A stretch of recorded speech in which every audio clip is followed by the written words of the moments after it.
अगर आप अपने घर का सेप्टिक टैंक बनवा चुके हैं और स्लैब ढालने के बारे में सोच रहे हैं कि हम स्लैब कैसे ढालें ताकि हमारा स्लैब बहुत मजबूत हो, कहीं से कोई दिक्कत ना आए, तो देखिए स्लैब अगर आपका सेप्टिक टैंक है तो उसमें 2 पार्ट में उसका ढलाई करें।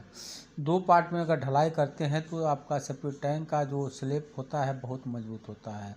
और दूसरी बात, सेप्टिक टैंक की जो स्लैब की मोटाई 4 इंची से कम न रखें। अब और 2 पार्ट में अगर ढालते हैं तो उसमें 2 चेम्बर ज़रूर बनाएं। 2 चेम्बर से आपका फ़ायदा क्या होगा, आपको टंकी साफ़ करने में कहीं से कोई समस्या नहीं आएगी।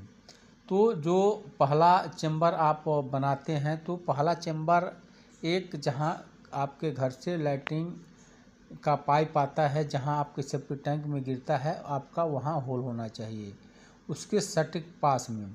और दूसरा होल होना चाहिए जो आपके जो ओवरफ्लो पानी हो रहा है उसके पास होना चाहिए।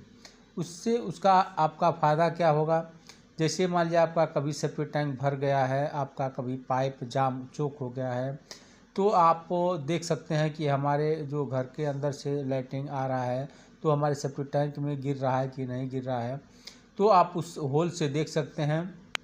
और दूसरी बात, जब आप कभी भी साफ़ कराना चाहते हैं तो आप दोनों होल यानी 2 टंकी में से दोनों में से आप कचरा पानी निकाल करके आप अपने टंकी का सफाई करा सकते हैं।